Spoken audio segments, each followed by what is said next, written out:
Hello students of class 10. Today we are going to study a lesson from supplementary, the judgment seat of Vikramaditya. This is lesson number 2. आपके supplementary part में बेटा 3 lessons पूरे थे, लेकिन जो अभी update जो आई है उसमें आपका लास्ट वाला लेसन जो है वो कट कर दिया गया है. तो केवल लेसन 1 और 2 आपको पढ़ना है. बोर्ड के एग्जाम में केवल यही आएंगे सप्लीमेंट्री से. ठीक है, तो ये लेसन 1 हम लोग पढ़ चुके थे, क्लास में पढ़ चुके थे. लेसन 2 हमारा बचा है, उसको हम यहाँ पे वीडियो के माध्यम से उसको पढ़ेंगे. इसमें लेसन जैसे है आपका the judgement seat of Vikramaditya. इसमें क्या है कि ये कहानी किंग विक्रमादित्य से जुड़ी हुई है, जो एक उज्जैन के किंग थे. उज्जैन हमारा एमपी पड़ता है. तो ये जो है किंग विक्रमादित्य, ये पूरे हिस्ट्री में सबसे बेस्ट जज माने जाते हैं. इनके जस्टिस की जो जजमेंट जो चर्चा है पूरे ऑल ओवर वर्ल्ड में, मतलब ये फेमस हैं. ठीक है, और इनके हाथ से कभी भी किसी ऐसे व्यक्ति को पनिशमेंट नहीं मिला जिसका कोई गुनाह नहीं था. गुनहगार हमेशा जो है उसको पनिशमेंट दिया गया है. कभी जो मतलब क्या जो बेगुनाह था उसको कभी मतलब पनिशमेंट कभी नहीं दिया गया. तो इसलिए ये अपने जस्टिस के लिए जाने जाते थे. ठीक है, अब इसमें क्या कहानी है इसके बारे में, और किस तरीके से इनका जो जजमेंट सीट थी किस तरीके से गायब हो गई यहाँ से, है ना, इस दुनिया से कैसे मतलब करने का गायब हो गई, है ना. तो उसके बारे में हम लोग पढ़ेंगे, और जो डिटेल से पूरा इन्फॉर्मेशन है वो हम लोग बुक से पढ़ेंगे इसको. Thank you. Today we are going to study a lesson from supplementary book, lesson number 2, The Judgment Seat of Vikramaditya, written by Sister Nivedita. Okay,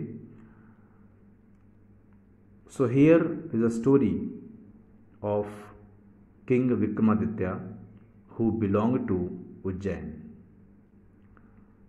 So the story starts in this way. We are all familiar with the name of Vikramaditya. हम सभी विक्रमादित्य के नाम से परिचित हैं. His reign has been a landmark in the history of our country. हमारे देश के इतिहास में उनका जो शासनकाल है वो एक लैंडमार्क बन चुका है, बहुत इम्पोर्टेंट हो चुका है. द विक्रम संवत ओज इट्स ओरिजिन टू हिम. जो विक्रम संवत है उसकी शुरुआत उन्हीं के नाम से हुई है. Although his name is so famous, हालांकि उनका नेम इतना फेमस है, इट इज़ स्ट्रेंज, फिर भी ये कहने में बड़ा अजीब सा लग रहा है, that we hardly know anything definite about his life. फिर भी इतना फेमस होने के बावजूद हम उनके लाइफ के बारे में बहुत ही कम जानते हैं. निश्चित मतलब उसके बारे में बहुत ही कम जानते हैं. There is one thing certain about him. उनके बारे में एक बात तो निश्चित है, हाउएवर फिर भी, he loved justice and learning, कि उन्हें जस्टिस और लर्निंग से बहुत प्यार था. He gave perfect justice to his people. वे अपनी प्रजा को मतलब परफेक्ट जस्टिस यानी परफेक्ट न्याय, परिपूर्ण न्याय देते थे. And gathered learned man about him in his court. और अपने कोर्ट में विद्वान व्यक्तियों को रखते थे. इट इज सेड, ऐसा कहा जाता है, that he was the greatest जज इन हिस्ट्री. ऐसा कहा जाता है कि हिस्ट्री में उनसे बड़ा कोई जज नहीं हुआ. सबसे महान, सबसे बड़े जज वो थे. Vikramaditya was never deceived. Vikramaditya को कभी कोई डिसीव यानी कि कभी कोई धोखा नहीं दे पाया. Not did he ever punish the wrong man. और ना ही कभी उन्होंने किसी ऐसे आदमी को सज़ा दी जिसकी कोई गलती ना हो. The guilty trembled when they came before him.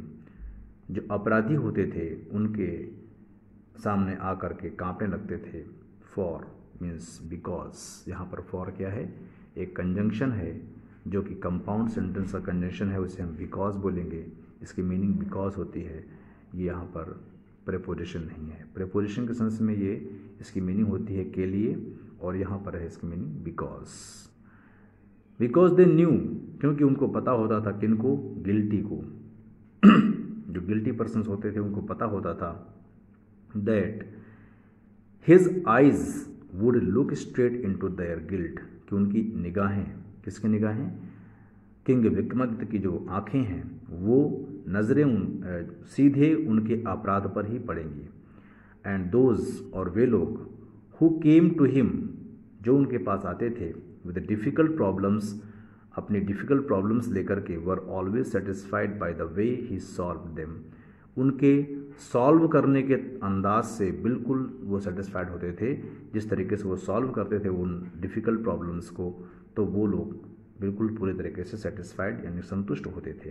And so, और इसलिए इन इंडिया, भारत में, आफ्टर हिम, उनके बाद, वेन एवर एनी जज pronounced his judgement with great skill, जब भी कोई जज अपनी पूरी स्किल के साथ में किसी जजमेंट को प्रोनाउंस करता है, किसी जजमेंट को देता है, कोई न्याय सुनाता है, इट वॉज सेड, ऐसा कहा जाता था, सेड ऑफ हिम, उसके बारे में कहा जाता था, he must have sat on the judgement seat of Vikramaditya, वो ज़रूर विक्रमादित्य के जजमेंट सीट पर बैठा होगा, तभी उसने ऐसा किया।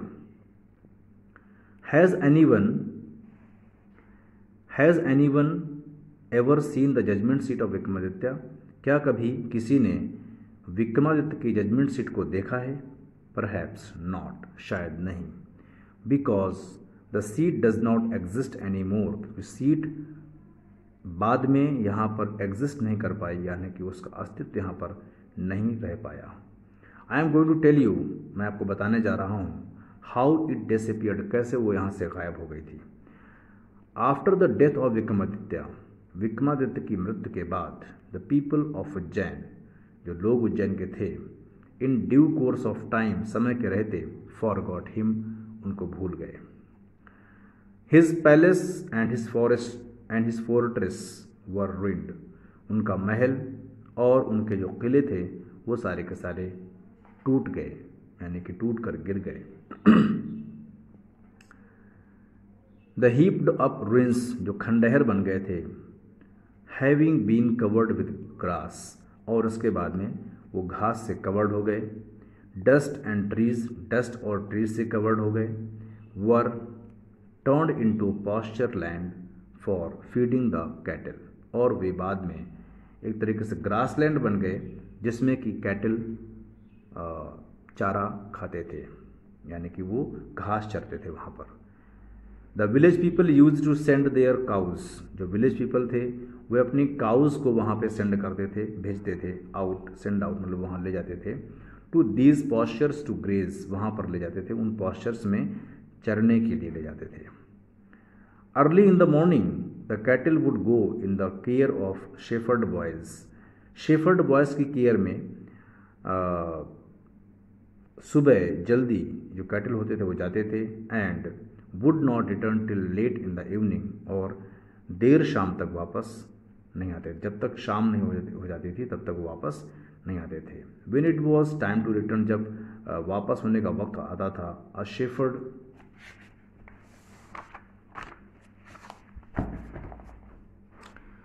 A shepherd boy would call out from the edge of their posture, वो वहाँ पर जो है पॉस्चर के एक किनारे खड़े होकर के उनको बुलाता था। And all the cattle along with their cow herds, और जितने भी कैटल होते थे अपने काउ हर्ड्स के साथ, मतलब अपने पूरे गायों के झुंड के साथ, वुड गैदर राउंड हिम, उसके चारों तरफ वो इकट्ठा होते थे। जो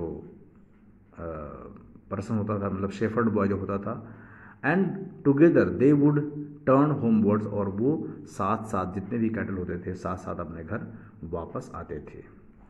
सच was the life of the shepherd boys in the village about Ujjain, इस तरीके से लाइफ थी उन शेफर्ड बॉयज़ की, जो शेफर्ड बॉयज़ उज्जैन के आसपास के गाँव में रहते थे। There were many of them, बहुत सारे उनमें से थे। And in the long days of the pastures they had plenty of time for fun, और उन पॉस्चर्स में बहुत पहले लोगों के पास इतना सारा समय होता था, वक्त होता था फन करने के लिए, मतलब एंटरटेनमेंट करने के लिए। वन डे, एक दिन क्या होता था, एक दिन क्या हुआ, they found a play ground, उनको एक प्ले ग्राउंड मिल गया। And how delightful it was, कितना डिलाइटफुल था ये। The ground under the trees was rough and uneven, जो ग्राउंड था वो ट्रीज के नीचे जो था वो रफ था, मतलब थोड़ा सा स्मूथ नहीं था, वहाँ बहुत ही ऊबड़ खाबड़ होगा। एंड अनइवन, और बराबर नहीं थी, ज़मीन वहाँ की बराबर नहीं थी।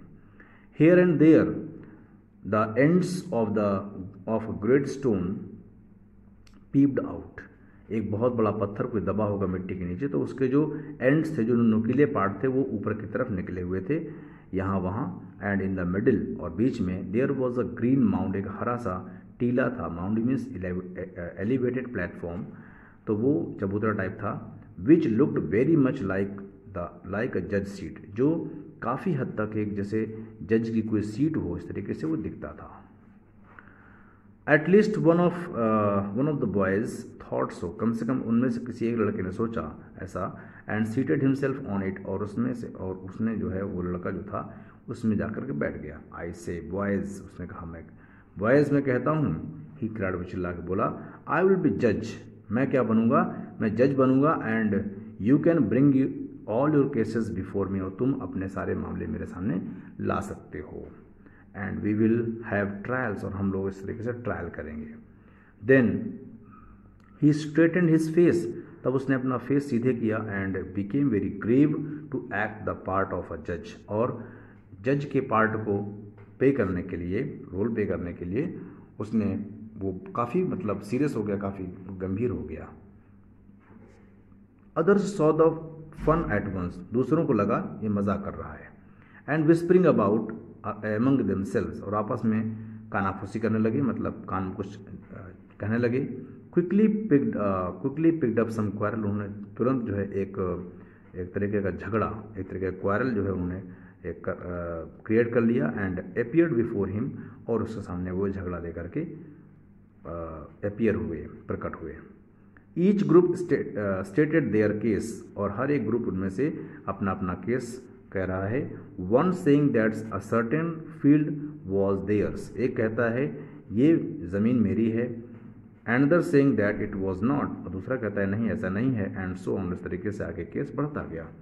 दे all wanted him to settle the dispute, और वे चाहते थे सब के सब कि वो जो है, जो सीट में बैठा हुआ लड़का है, वो उस मामले को सेटल करे। ठीक है, तो आज हम लोग